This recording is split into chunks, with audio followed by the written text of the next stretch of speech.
Okay, the pathway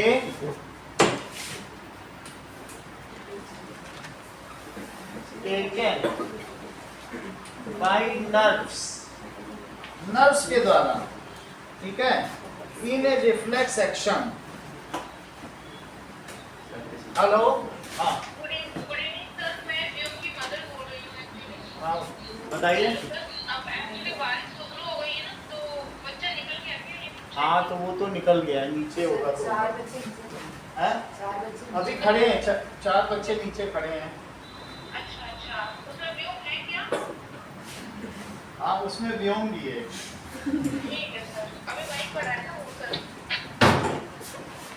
एक minute रुकिए, ये मैं नीचे कुछ लड़के खड़े हैं। हाँ अभी वो खड़े ही है।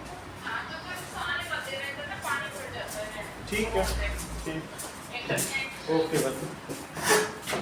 Now the pathway taken by nerve in a reflex action,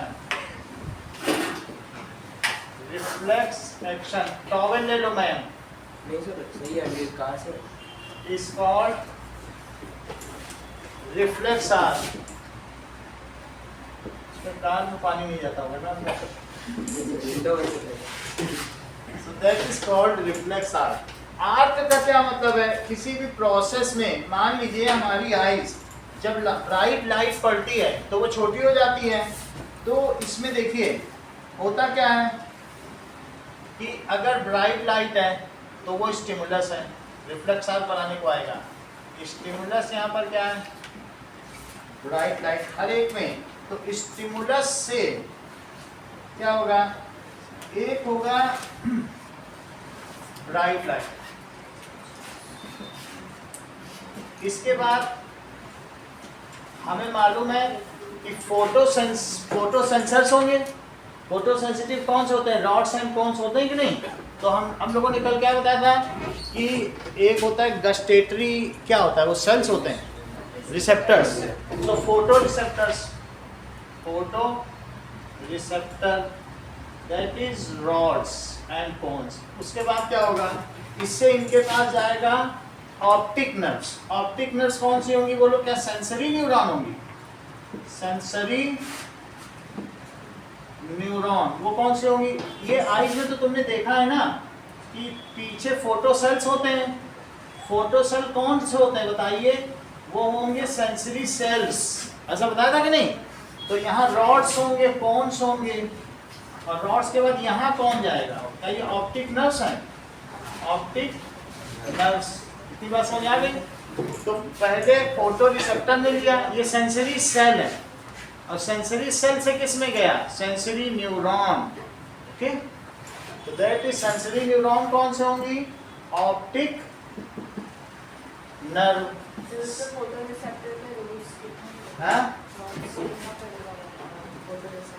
लिखना नहीं पड़ेगा, लेकिन वही है। फोटो रिसेप्टर्स में रॉड्स और कोन्स है। अगर वो कह रहा है ब्राइट लाइट में कैसा रिस्पॉन्स, अभी क्वेश्चन लिखा देंगे कि how the reflex arc takes place in colour का है तो कौन से लिख देना, और कहे फॉर ब्राइट लाइट तो रॉड्स लिख देना। क्वेश्चन क्या है बताइए? Make the reflex arc for shrinking of pupil during bright light.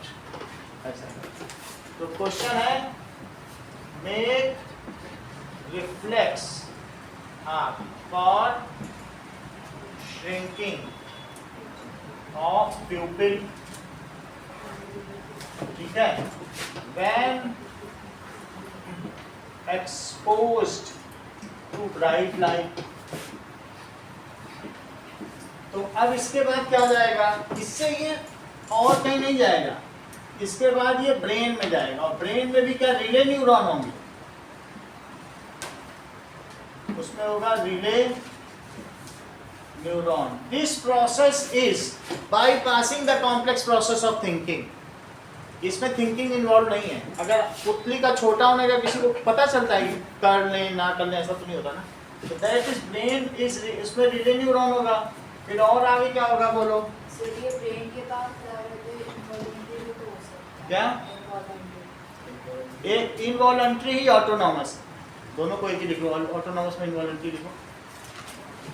ये एक वॉलंटरी है, इनवॉलंटरी का मतलब कुछ लोग उसे वैसे ले लेते हैं, इनवॉलंटरी नहीं, हम तो हमसे जबरदस्ती लिया यार, वो मत बोलो। इनवॉलंटरी करके कोई वर्ड नहीं होता, एक जैसे वॉलंटरी का उल्टा ले लेते हैं एंटोनिम, वैसा थोड़ी ना। ऑटोनॉमस है जो अपने आप हो जाए ऑटोनॉमस है, और जो हम स्वेच्छा से करें विद थिंकिंग करें वो भी दिखा देंगे, दैट इज वॉलंटरी। ओके, जैसे हमारे लिम्स का मूवमेंट है, डांसिंग या कैचिंग, ये सब वॉलंटरी। ब्रेन में रीनल न्यूरॉन है, फिर ब्रेन क्या करेगा, उसके पास एक प्रिपेयर्ड मैसेज है कि जब भी लाइट पड़े, ये प्रिपेयर्ड मैसेज है कि तुम कॉम्प्लेक्स करो। थिंकिंग में कितनी सारी चीज़ सोचनी है, बच्चों को एडमिशन कराना है, ये करना, वहाँ पे अजय पुतली छोटी करें और ही शरीर देखेगी, बच्चों को देखें, तो ऐसे में फिर क्या होगा, इसके लिए बिल्कुल पहले से प्रिपेयर्ड मैसेज है, वो भेज दिया जाता है बाईपास में। अब वो इफेक्टर मसल कौन सी है, इफेक्टर मसल, ये इफेक्टर न्यूरॉन लिखो, इफेक्टर हो जाए, दैट इज। इसके बाद हमने क्या लिखा बताओ, ऑप्टिक नर्व। फिर अब ये मोटर न्यूरॉन को भेजा जाए, यहाँ से वो पिकअप करेगा रीनल न्यूरॉन, और ऐसा काम कर सकते हो ये ऑप्टिक नर्व, मोटर न्यूरॉन। और मोटर न्यूरॉन से कहा जाएगा, वास्तव में जो मोटर न्यूरॉन है ना, वो आइरिस कह सकते हो। मोटर न्यूरॉन कहाँ तक जाएगी, आइरिस तक जाएगी, और वहाँ उस आइरिस के साइज को कम कर देगी। और फिर उसके बाद इफेक्टर क्या है, इफेक्टर मसल के पास वो पहुँचा देगी। कौन कौन सी है, न्यूरॉन अलग चीज़ है, मसल अलग चीज़ है। सुनो इस बात को, ये इफेक्टर मसल है, लेकिन पीछे से जो आ रहा है वो तो न्यूरॉन है, तो न्यूरॉन से मसल पे जाएगी। ऐसे तुम्हारी आइरिस एक मसल है, वो एक मस्कुलर डायफ्राम है ना।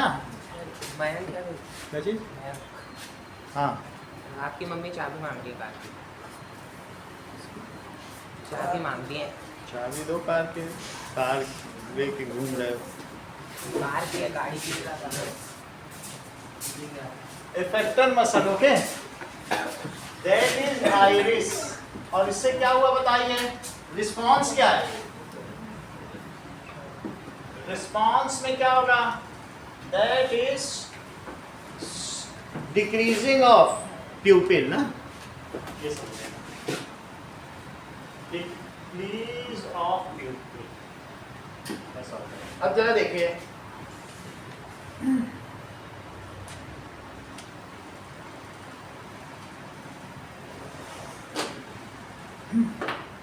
ऑटोनॉमिक नर्वस सिस्टम, जरा देखिए कि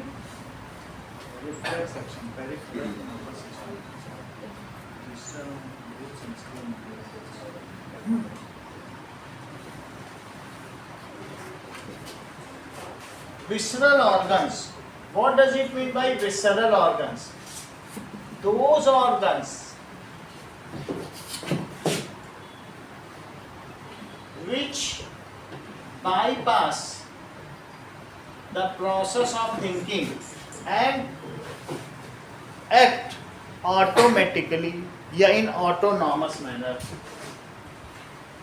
process of thinking and work in autonomous manner.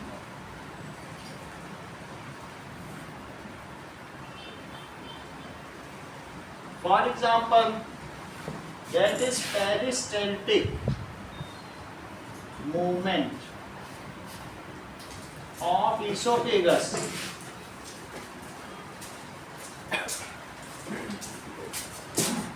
movement of pupil, that is size control of pupil through iris, iris इसमें pupil by iris। तो ये जो विसरल ऑर्गन्स है हमको दिखाई नहीं पड़ते, ये इंटरनली बॉडी में ज़्यादातर होते हैं, तो इस तरीके से ये विसरल कंट्रोल करते हैं। ओके, और भी जो बॉडी में होगा, जैसे हार्ट बीट, इसी तरीके से अपने आप को डायफ्राम का ऊपर नीचे आना है या ब्रीदिंग, उसको तुम कंट्रोल नहीं करते, ये हो रहा है सब कुछ। Okay, breathing, movement of diaphragm, movement of diaphragm, churning of stomach, stomach ऐसे ऐसे चल रहा है, अपने आप को सब चीजों को मिला रहा है, तो that is movement of stomach. These are visceral organs. Okay, let us see what does it mean by autonomic nervous system. अभी फिर से फ्लो चार्ट में बता देंगे सब कुछ. Autonomous nervous system.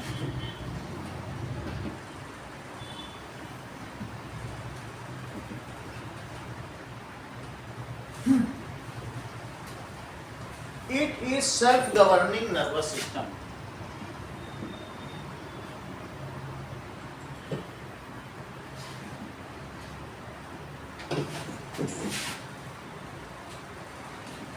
Which takes place in internal organs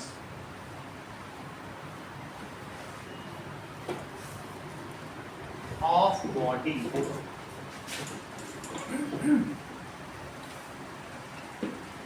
हमें कुछ करना नहीं पड़ता, हमारी बॉडी में ब्लड का मूवमेंट हो रहा है, ये अपने आप हो रहा है, ये ऑटोनॉमस है.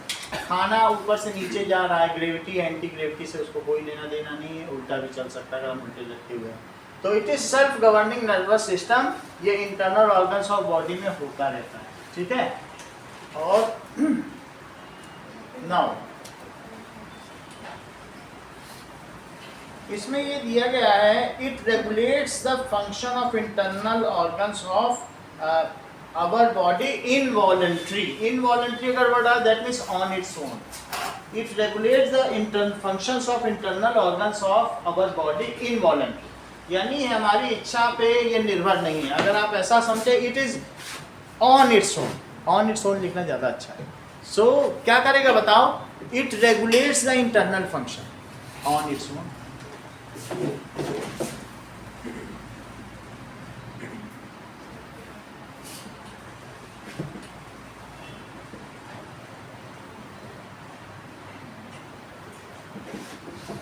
ऑन एस सामने इनवॉलंटरी भी लिखा हुआ है तो आप लिख लो, अगर कहीं वर्ड आ जाए तो लिख देना. इसी को इनवॉलंटरी कहा है.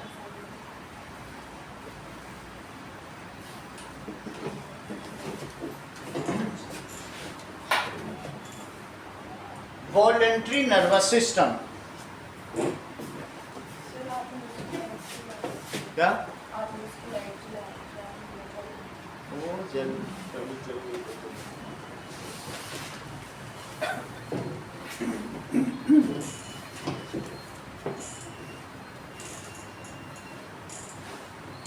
देखो,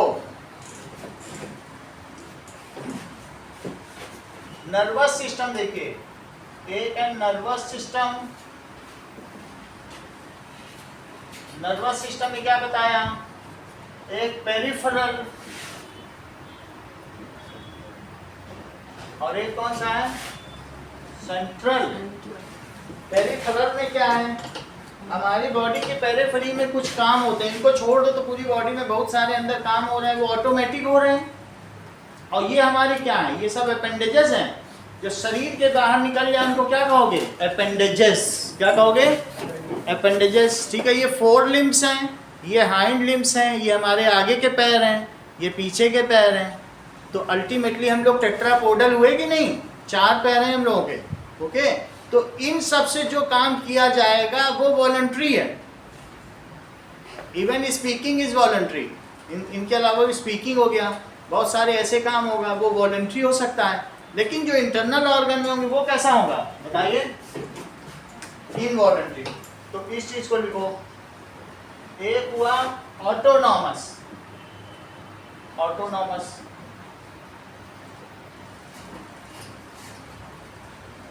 और दूसरा है वॉलंटरी. ओके. अब जरा देखिए, पिछले साल सिंपैथेटिक और पैरासिम्पैथेटिक नर्वस सिस्टम है. बोलो 2 लाइन इसके बारे में. आया हुआ देखिए कितना जानते हो, तो उसी हिसाब से है ना, पढ़ा है ना.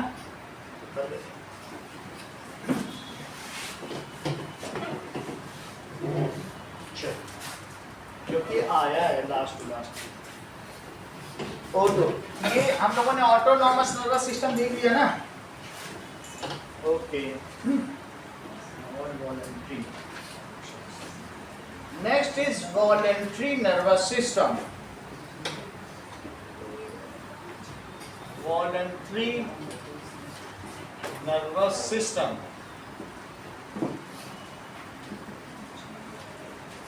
जो हमारी इच्छा पर काम करें वो voluntary nervous system. Actions which are taken undertaken by conscious control of mind.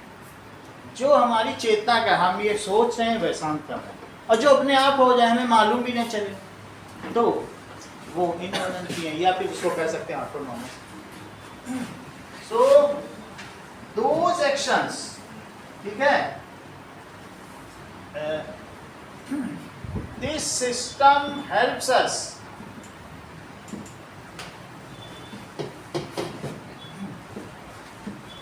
to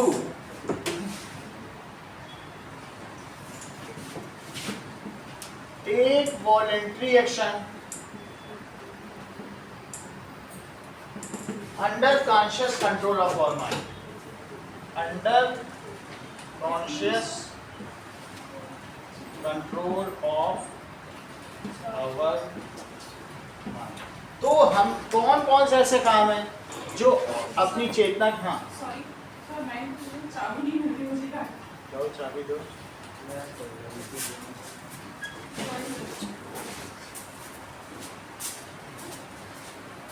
घड़ी की गाड़ी उठाने लगा। चलिए अब आगे की बात। नाउ जैसे राइटिंग अ लेटर, एग्जाम्पल क्या है? राइटिंग अ लेटर, डांसिंग,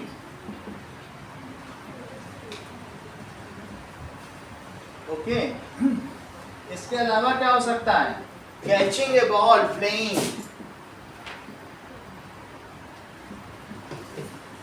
ये सारे के सारे काम कैसे हैं?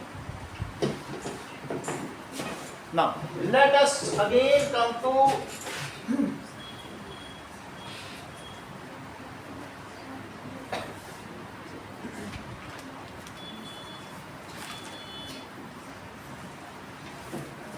flow chart of nervous system.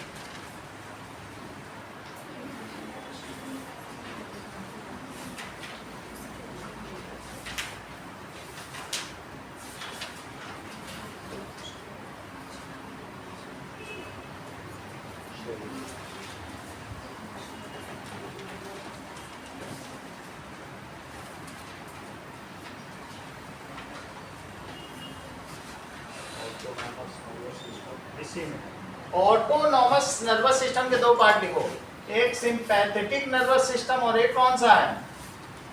Sympathetic, और एक है para sympathetic. Central nervous system में आपको बता दिया है कि इसमें एक ब्रेन है, और ब्रेन के साथ और क्या है पीछे? स्पाइनल कॉर्ड होगी। तो ये है दो चीजें, ब्रेन और स्पाइनल कॉर्ड, तो दो इसमें हो गए। ये चारों तरफ के पेरिफेरल नर्वस सिस्टम। पेरिफेरल में भी कुछ काम हम इच्छा से करते हैं, कुछ काम अपने आप हो जाते हैं। अब जो अपने आप हो जाते हैं उसके भी दो हिस्से, वो कौन कौन से हैं? These are sympathetic nervous system and parasympathetic nervous system. Let us see this.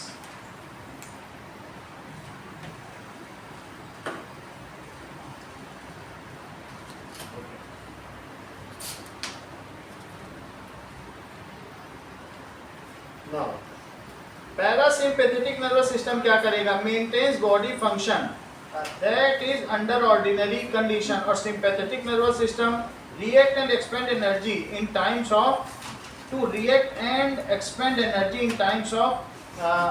Stress. देखो दो अलग अलग चीजें हैं, ओके। तो इन दोनों का मतलब समझो। मान लीजिए जब हम स्ट्रेस में होंगे तो वो एक्स्ट्रा एनर्जी खर्च करेगा। अगर हम किसी तरीके से स्ट्रेस में हैं तो that is the work of sympathetic nervous system to release extra energy.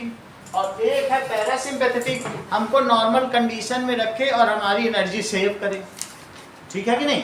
और अगर एक हमारी बॉडी में भी क्या होता है कि किडनी के ऊपर एक एड्रीनलिन है और उसमें से एड्रीनल ग्लैंड है, उसमें से एड्रीनलिन निकलता है, तो वो क्या करता है, वो हम लोगों के लिए एक तरीके का ट्रैंक्विलाइजर है। अगर आप डिप्रेशन में होगे तो एंटी डिप्रेसेंट है, और वो क्या करता है, आपको उस कंडीशन से निकालेगा। या इमरजेंसी सिचुएशन में भी अगर आप ऐसे तो कहो एक कदम भी ना उछल पाए, सांप आएगा तो 3 फीट उछल जाओगे, तेजी से दौड़ जाओगे, तो ऐसी कंडीशन में कौन फिर सांप आ गया, यहाँ आ गया, ऐसा होता है। तो in that condition you will react extra ordinary, extra energy is release. आपको वहाँ पर भी क्या होगा, उस सिचुएशन में निकालने के लिए भी बॉडी प्रिपेयर कर लेगी कि नहीं। So under condition of stress extra energy is, sympathy से बना है, बॉडी तुम पर सिंपैथी दिखाएगी और तुम पर एक्स्ट्रा एनर्जी रिलीज करेगी under the condition of stress. और इस कंडीशन में क्या होगा, parasympathetic, the body is kept under normal condition and minimum of energy is spend, less amount of energy spend on body activity. आपको इस पे लाने की कोशिश करेगी कि रिलैक्स रहो, ज़्यादा एक्टिविटी ना करो, एनर्जी सेविंग करो। समझ में आई बात कि नहीं, इसे क्या पहले बताते हैं। तो दैट इज, ये अपने आप ही होता है। सो पैरासिम्पैथेटिक नर्वस सिस्टम क्या है, देखो इसके बारे में थोड़ा सा और बताते हैं। पैरासिम्पैथेटिक नर्वस सिस्टम, तो क्या लिखा है, it is a network of that helps body relax and conserve energy. ये बात समझ में आ गई कि नहीं, मतलब दैट इज, और उस एनर्जी को बचा के रखेगी इमरजेंसी के टाइम में कि तुमको पीस में लाया जा सके। तो ज़्यादातर तुम क्या रखना चाहते हो, तुम्हारी बॉडी तुमको किस मोड में रखना चाहती है। अगर खाना खा पी लिया है तो कहेगी अब इस एनर्जी को बचाओ, अगली बार जब फिर कम पड़ेगा फिर ढूंढने जाएंगे, अभी तो नहीं जाएंगे, ऐसा होता है कि नहीं। सो पैरासिम्पैथेटिक नर्वस सिस्टम का क्या मतलब है, ये आपको करना नहीं पड़ता, बॉडी खुद करेगी। It keeps body, optional question आता है बस और कुछ नहीं, keeps body under relaxed condition,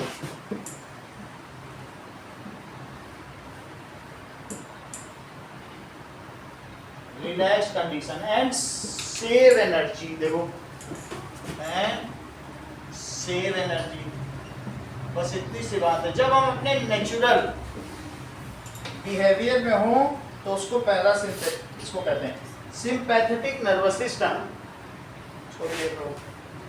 ये क्या करेगा बताओ, और that controls the body fight और फ्लाइट। जब भी तुमको सांप वाला बताया, या तो उसको मार दो चाइनीज की तरह खा जाओ, या दूसरा फाइट और फ्लाइट, या लड़ो या भागो। पैरासिम्पैथेटिक कुछ नहीं, वो तुमको बार बार सिर्फ अपनी कंडीशन, जो सबसे तुम्हारा ओरिजिनल बिहेवियर है, जिसमें तुम सबसे ज़्यादा रिलैक्स रहती हो, उसी में ये पूरे समय रखेगी, है ना। तुमको उसी कंडीशन में रख रही कि नहीं। और वो क्या करेगी बताओ, अंडर इमरजेंसी सिचुएशन ये क्या करेगी, प्रिपेयर्स द बॉडी, एक्यूमुलेट कर लेगी एनर्जी, और इतनी एनर्जी तुमको दे देगी कि यू फाइट और फ्लाइट, तुम उछल के छत पर चढ़ जाओगे, नहीं कभी चढ़ोगे, कहो तुम पेड़ पे चढ़ जाओ उस समय अगर शेर को देखोगे। तो ये किस तरीके से प्रिपेयर करके बताइए, सिंपैथेटिक नर्वस सिस्टम, ये सिंपैथी दिखाती है हम पर, sympathetic nervous system.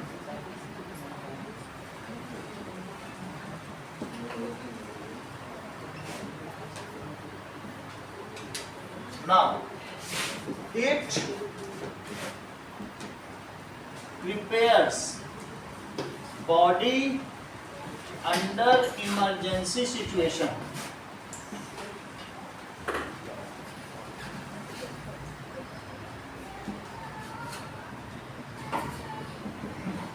To fight or flight manner. तो उसके लिए वो एडिशनली एनर्जी आपको दे देगा। हेलो, हाँ जी सर, मैं क्या बोल रहा हूँ। हाँ बोलो बेटा। सर मेरे को अभी मैं ट्यूशन नहीं आ पाऊंगा सर, मेरे को ढूंढना पड़ेगा, मेरी मम्मी घर नहीं आ पाई। अच्छा ठीक है, देखिए आप। तो वहाँ पे जो वो क्या आप वहीं पे रख दीजिएगा, मैं कल आके ले लूँगा। ओके बेटा, ठीक है, ओके। ओके। Now welcome. अब हम बात करते हैं central nervous system. Okay,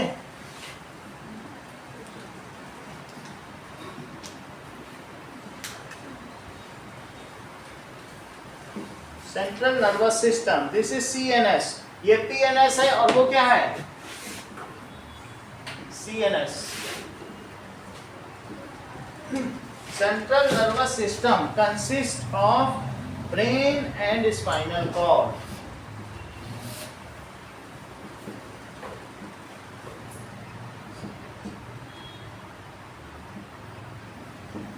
Okay, and इसका काम क्या है?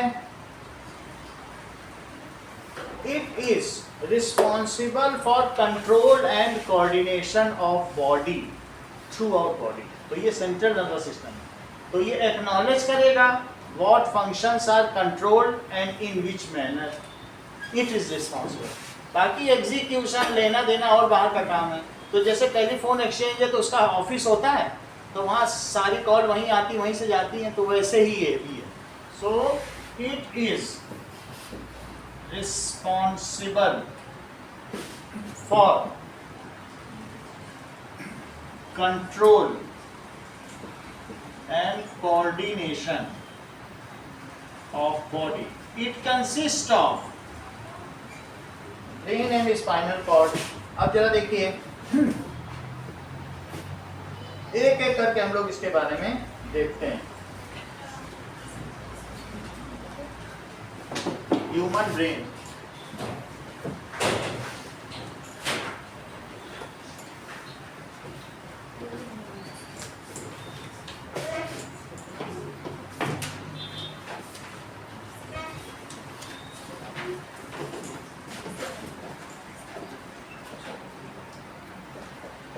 बात नहीं करो। Brain is the highest coordinating centre of body.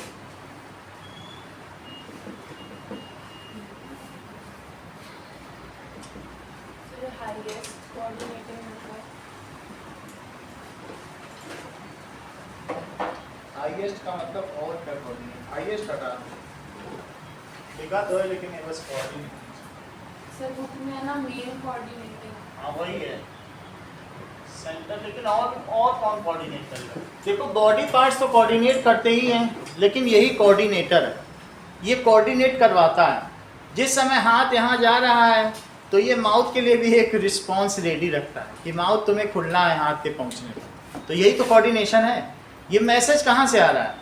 Brain से। यहाँ दो इफेक्टर ऑर्गन एक साथ काम कर रहे हैं कि वन को यहाँ तक पहुँचने पर दूसरे को ये करना है, स्टेप बाय स्टेप। तो यही तो कोऑर्डिनेशन है ना। सो कोऑर्डिनेटिंग सेंटर ऑफ बॉडी, तो मेन लिख देने पे ठीक है, मेन या हाईएस्ट सही है। Okay, now it is located inside skull of our body. Skull का दूसरा नाम अर्चिता क्या है? सर ब्रेन सही है, या फिर क्रेनियम, खोपड़ी। अब ये देखो कि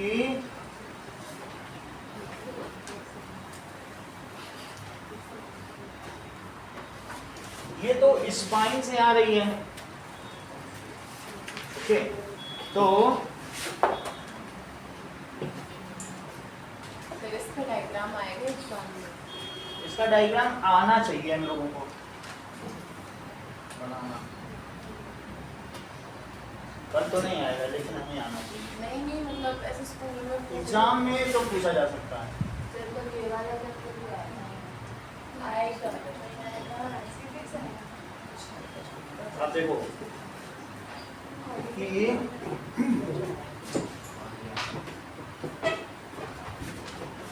चीजें इसमें नोट करो, कॉपी में बनाओ जैसे बना रहा हूँ।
अब देखो इसके बीच में जो हिस्सा है, this is mid brain. Okay, ये सबसे आउटसाइड जो बाहर में है, दिस इज यहां तक, ये यहां तक इसका लेवल, यहां आंख आ जाएगी, इसलिए ऐसे छोड़ रहे हैं। आप इसमें देख लो ना, तो ब्रेन जो है, तो क्रेनियम है, दो अलग अलग चीजें देखिए।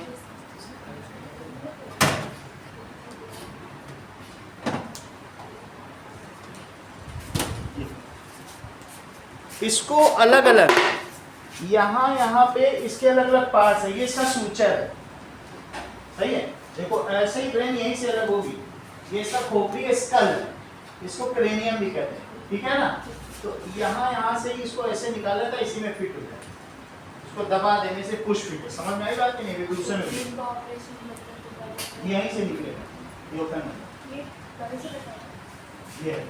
ये सूचर ऐसा ब्रेन होगा, यहीं से इसको जरा सा स्क्रू ड्राइवर करेंगे ना, तो वो हमारी भांजी डॉक्टर बताती है कि इसको तो मुर्दे मिलते हैं 6-7 तरह को, इसको करते रहो,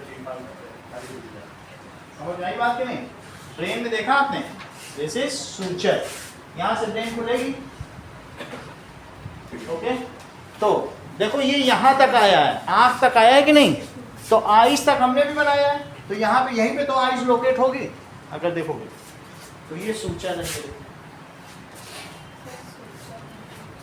सूचर, जैसे तुम लोग भी कहते हो कि भैया तुम ऐसे नहीं बोलते हो दिव्या से कि वो मुझे चोट लगी थी, मैं सूचर करा के आती हूँ। वो सिलवाना ही तो सूचर होता है, stitching,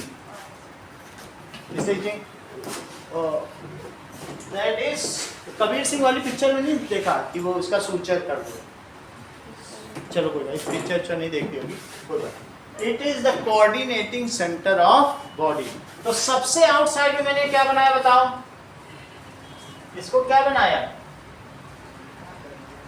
it is skull, that is skull. तो बुक में देख लीजिए, जैसा बुक में बना है वैसा बना दीजिए आउटसाइड पोर्शन, और उसको लिख रहे हैं स्कल। स्कल के अंदर यहां पर 3 लेयर बनाओ, ठीक है।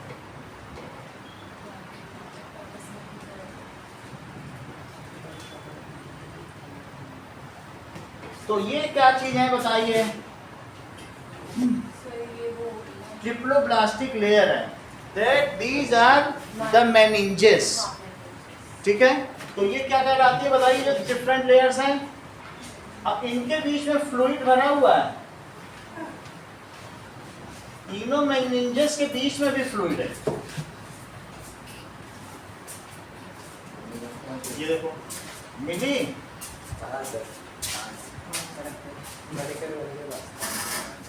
अच्छा वही गिर गई होगी ना।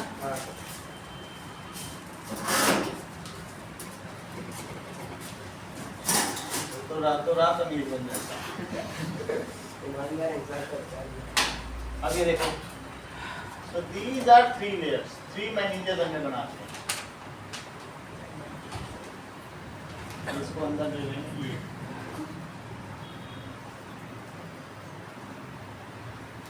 ओके। ये किसका है?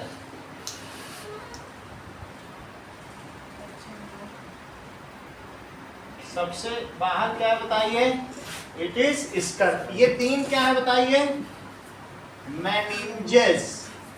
मेनिंजेस के बीच में फ्लूइड भरा है, यहाँ भी फ्लूइड भरा है, उसमें ब्रेन फ्लोट कर रही है। सोचो, एक बैलून के अंदर पानी भरो, फिर दूसरा बैलून, फिर तीसरा बैलून, फिर और पानी भरो, फिर कोई चीज रखो, और ऐसे में हिलाओ डुलाओ, तो क्या ब्रेन फ्लोट करके नहीं आएगी?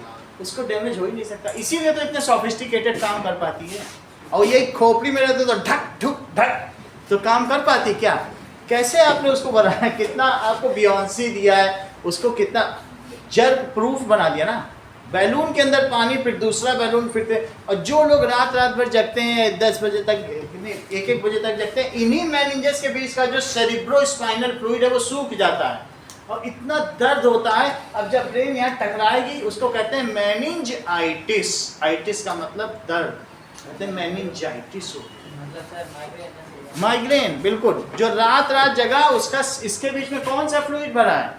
Cerebrospinal fluid. ओके, तो इतना तुम्हें समझ में आ गया।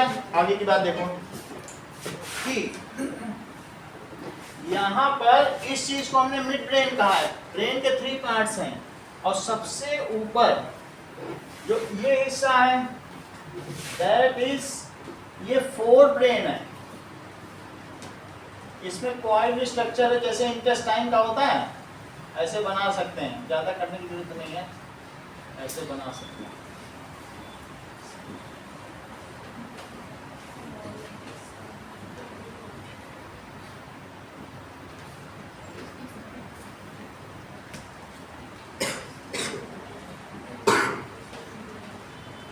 ये चीज है। अब देखिए ये इस तरीके का फोल्डेड स्ट्रक्चर है, उसे क्या कहेंगे? यहां तक ही आया हुआ है, दिस इज फोर ब्रेन, इसको कहेंगे मिड ब्रेन। अब देखो अगली चीज क्या दी है, दैट इज हाइंड ब्रेन। इसमें 2 चीजें हैं, एक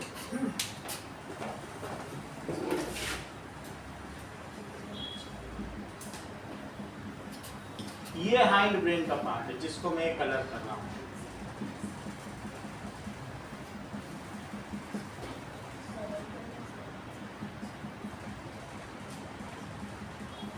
ओके, नाउ अब देखिए इसके अलावा ये कॉलीफ्लावर जैसा क्या है?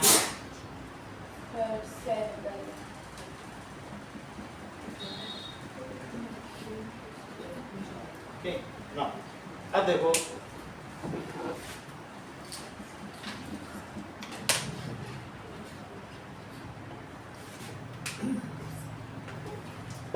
This is Pond's.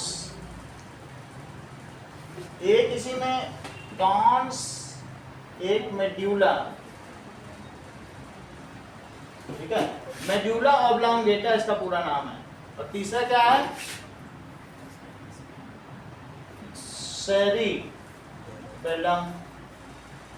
ये जिसमें फ्लोट कर रहा है ये पूरा ब्रेन, ठीक है, कॉइल स्ट्रक्चर। इसमें मिलियंस ऑफ न्यूरॉन्स हैं, जितने बॉडी में नहीं उससे ज्यादा न्यूरॉन्स इसमें भरे हैं।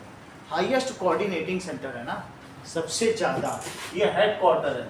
तो इसलिए इसको कहेंगे सेरिब्रम। और इसमें जो फ्लूइड भरा है उसे क्या कहेंगे? उन सभी के बीच में जो भरा है उसे क्या कहेंगे? सेरिब्रो। ये इसमें भी भरा है और स्पाइन के बीच में मैंने आपको दिखाया था ना एक नैरो कॉलम, उसमें भी वही भरा। दोनों में एक ही फ्लूइड रहता है। Cerebro spinal fluid. इन तीनों को मिला के क्या कहेंगे? दैट इज इन ब्रेन या हाइंड ब्रेन, जो टीचर क्या कहती हैं? हाइंड ब्रेन, ठीक है। सो ब्रेन है 3 पार्ट्स। अब ये देखो इसमें यहाँ पर एक ये चीज है, यहाँ एक ग्लैंड है जिसको मास्टर ग्लैंड क्या कहा जाएगा? Pituitary gland. पिट्यूटरी ग्लैंड हमें क्या करती बताओ?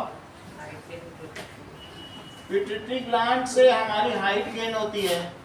इसमें ग्रोथ हार्मोन्स होते हैं। अगर ये ज्यादा निकल गए तो कोई लंबा हो जाएगा, कम निकले तो छोटा हो जाएगा। ये गिग्नेटिज्म और डॉर्फिज्म के लिए रिस्पॉन्सिबल है। ज्यादा निकल गए तो गिग्नेटिक, कम निकले तो ये।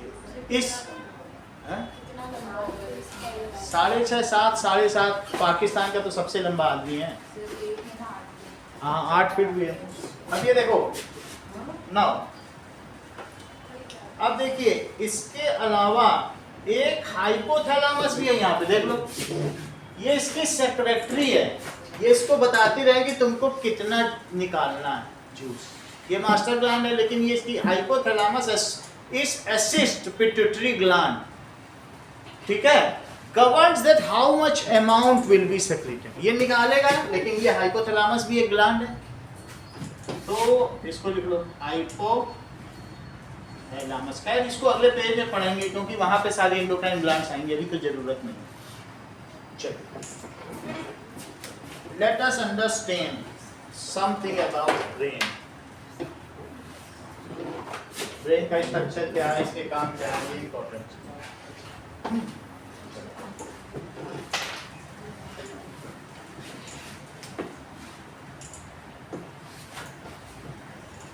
नाउ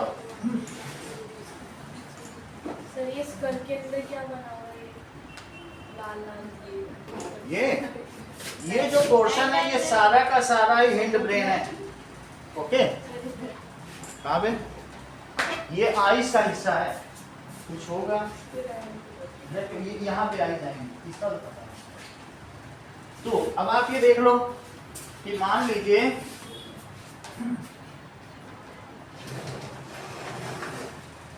इसको देखो तो पता चले।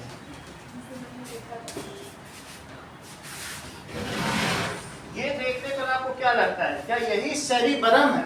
सेरिब्रम, ये देखो सेरिब्रम ऊपर का हिस्सा जैसा कॉइल स्ट्रक्चर, जो इसके अंदर होगा वो क्या है?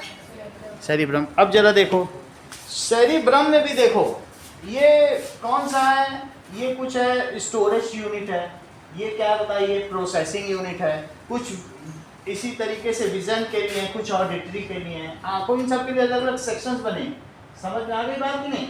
अब यहाँ पर देखो ये क्या तुम्हें लग रहा है जो कॉलीफ्लावर की तरह दिख रहा है, बताओ। ये चीज देखो यहाँ से, ये जो हिस्सा दिख रहा है ये आउटसाइड है ब्रेन के, लेकिन क्या फिर भी ये सारा क्रेनियम में समाया हुआ है। तो और इसको हटा दिया जाए तो पीछे क्या निकलेगा, ये निकल गया। तो इसी में पीछे यहाँ पे देखो एक इसमें पॉन्स है और एक क्या है, मेड्यूला ऑब्लांगेटा। ये दो चीज इसी में है, और बाकी जो इसके अलग अलग पार्ट्स हैं वो हम वीडियो में देखेंगे, इसके कौन से डिफरेंट पार्ट है वो वीडियो। बताओ बताओ। हिप्पोकैम्पस नहीं, हाइपोथैलेमस में ये चीज है। ये क्या चीज है बताइए? दैट इज, ये कौन सा पार्ट है? सेरिबेलम। ये कॉर्न और मेड्यूला इसमें हो गया कि नहीं? इसी में। तो ये चीज क्या बताइए, ये जो निकला हुआ है दैट इज हिंड ब्रेन या हाइंड ब्रेन होगी। ओके, मिड ब्रेन कहीं बीच में होगी। इन सब के काम हम देखें। अब जरा देखो, ये जैसे हमने तुमसे बताया था कि सूचर, क्या तुम्हें इसमें सूचर दिख रहा है? जहां जहां सूचर है ब्रेन को वहां से खोला जा सकता है। बोला कि नहीं?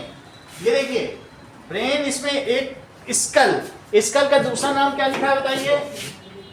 क्रेनियम। क्या लिखा है? खोपड़ी। इसको क्या कहते हैं? खोपड़ी।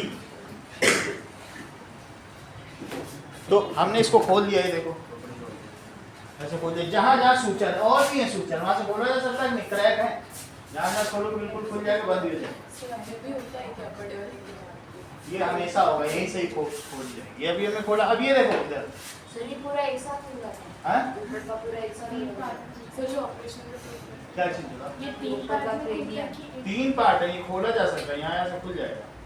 खुल तो रहा है, ये देखो ना, बताया तुमको सूचर, ये देखो खुलेगा यहाँ से, खुल के बस उसको हैमर से ठोक के बंद कर दिया, कोई दिक्कत नहीं। हाँ, वो तो ऐसा ही होता ही है ऑपरेशन, नहीं तो ये देखो, ये अभी वही चीज आ गई कि नहीं, सब कुछ।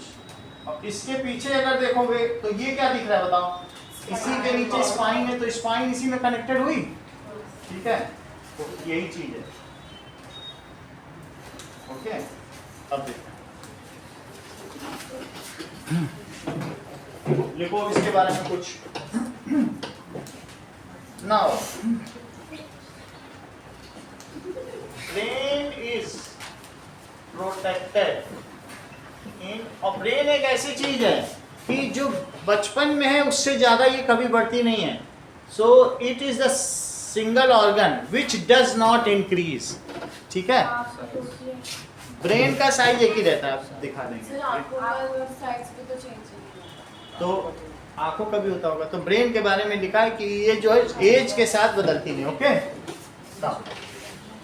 It is protected in bony box called skull. Now, brain is surrounded by three membranes.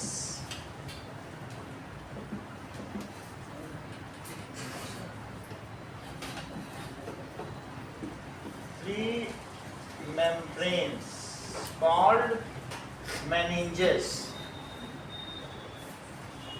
Itis का मतलब दर्द होना।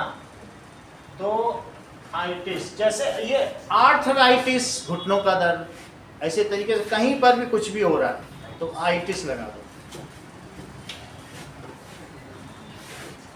Meninges. Okay, now so our brain is triploblastic. जहाँ 3 लेयर हो तो इसको एक लेयर को एक ब्लास्ट कहते हैं। सो ब्रेन कैसा है बताइए? Encased in triploblastic layer. Brain is encased in triploblastic layer. Between these layers, इन लेयर्स के बीच में चंद्रशेखर क्या होगा बताइए?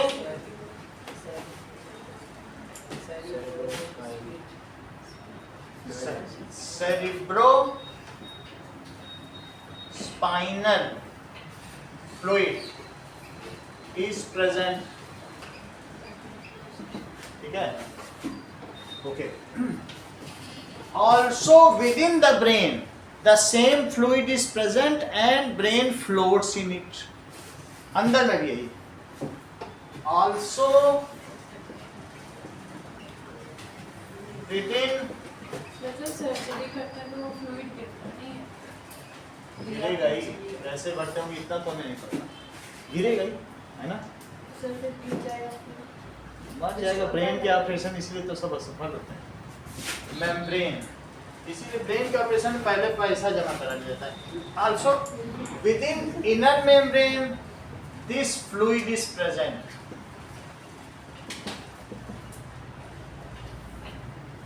This fluid is present and brain floats in it. जब ब्रेन की बात की जा रही तो अंदर का हिस्सा ब्रेन है, बाकी तो इसकी आउटर संरचना। Brain floats in it. अब देखिए, it is divided into 3 region.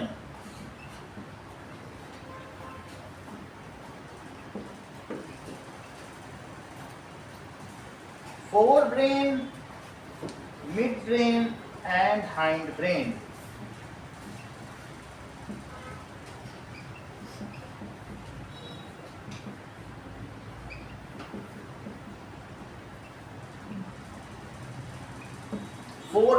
Forebrain के बारे में देखो, कई चीजें।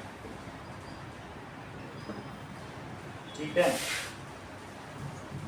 Fore brain, it's other name is cerebrum. इसी का नाम है।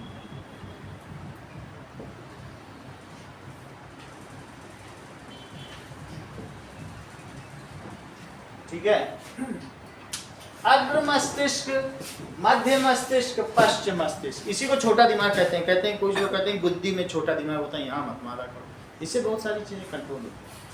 तो इसी को जो पीछे का हिस्सा यही है, बुद्धि, छोटा दिमाग ना। Forebrain, it is known as cerebrum. It is main thinking part of the body. इसी के नाम पे फोर हेड पड़ा है। फोर ब्रेन यहीं से तो शुरू है। It is main thinking part of body. ये किस चीज के लिए है? It is responsible for learning, reasoning, intelligent personality and memory. ये सब important है। It is responsible for learning, reasoning जिसमें तर्क शक्ति परीक्षण की उच्च क्षमता हो, वो इसी वजह से रीजनिंग, हाई IQ लेवल 170 का, ठीक है। अब देखो इंटेलिजेंट क्वेश्चन इसी की वजह से आता है, reasoning, intelligence, personality. Sir sir जैसे आप छोटा दिमाग कह रहे थे वो हाइंड ब्रेन होता है ना? यही है आइंडोनी टीचर, सर बोल रही है फोर ब्रेन होता है। वो अग्र मस्तिष्क, वो बड़ा दिमाग है। एंड मेमोरी,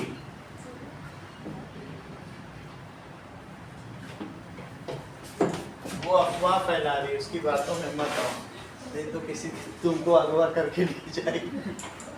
आगे देखो, इसके अलावा ऑल अवर थॉट्स, ये 5 चीज समझ में आएगी, ध्यान दो। लर्निंग, रीजनिंग किसी चीज में हम एनालॉग करते हैं। इंटेलिजेंस, वो भी एक ही चीज है, सब उसी से, हम तुरंत रिस्पॉन्स कर देते हैं, वो इंटेलिजेंस है। इसी तरह पर्सनैलिटी, हमारा पोस्चर क्या है किसी चीज से, तो और मेमोरी, ये सारा काम एक दूसरे से इंटरलिंक भी है। ये अल्टीमेटली एक प्रोसेसिंग यूनिट है ना, अच्छा प्रोसेस होगा तो सब कुछ होगा। नाउ दैट, इसके अलावा all our thoughts, sensation, actions and movements सब इसी चीज के हैं। और वो ऐसा पूछ लेगा, क्वेश्चन कैसा पूछा जाएगा, थॉट्स आर कंट्रोल्ड बाय। अब तुमने एक चीज नहीं पढ़ी इसमें, बस तुम सोचो कौन सा ब्रेन बताओ, ऐसा पूछ लेगा। सेंसेशन आर कंट्रोल्ड बाय, हम ग्लूमी हैं, हम हैप्पी हैं, ये कौन कर रहा है, दिस इज यही। All our thoughts, sensation, okay, and actions and movements, हम कुछ भी काम करें, actions and movements of body are control by. तभी वीडियो में देखेंगे तो चीजें क्लियर होंगे, इसके कौन कौन से एरिया हैं, ठीक है। Cerebrum has different areas which perform different actions.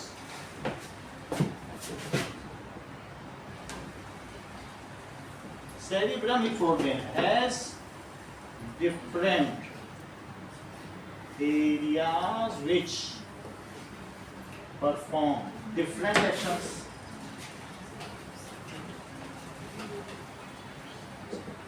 Okay.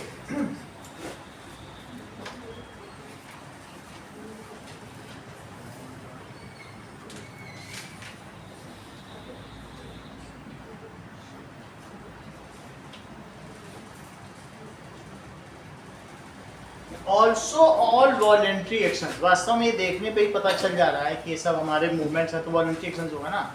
All voluntary actions are performed by cerebrum या forebrain. All voluntary actions are performed by it.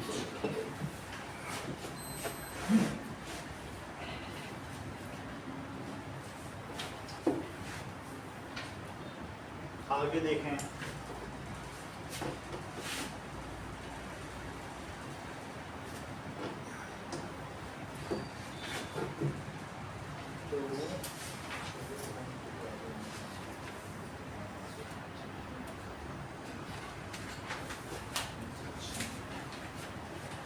ठीक है, इतना ही है बस।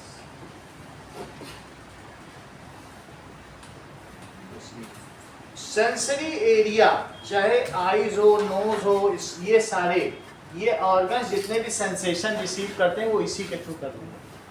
अच्छा टेस्ट होना, अच्छा सुंदर मधुर संगीत, अच्छा दिखना, देखना बहुत अच्छी चीज, तो ये सब कौन देखता है, यही तो करता है। तो these are the sense organ receives sensation through, पूरी बात समझ में आ गई, सेंस ऑर्गन, ठीक है। देखो, sense organs receive sensation through it, आगे की बात करें, ये सब इतना ही है। Okay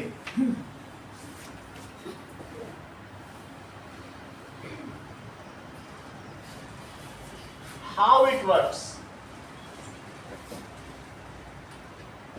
when sense organ receive message from outside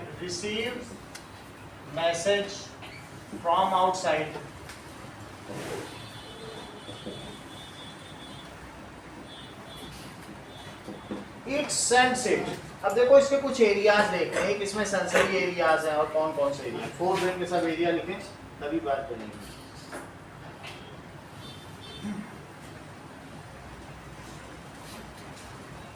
What are the different areas of forebrain?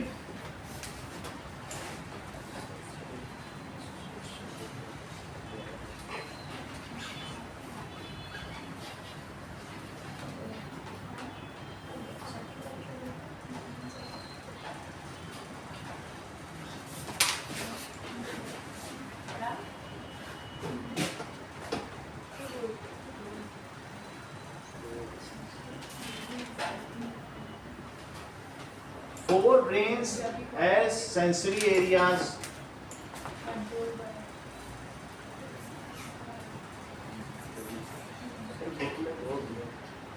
Yeah. है ना? चलो फिर देख लेते हैं, थोड़ा बुक में भी देख लेते हैं। Function of brain.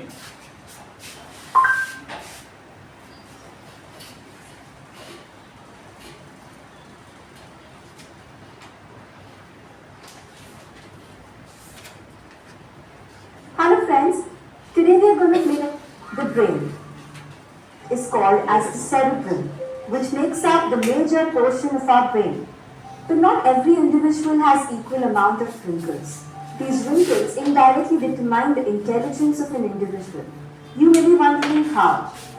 So let me tell you, the logic is that the wrinkles are formed to increase the surface area of brain tissue. So more the surface area,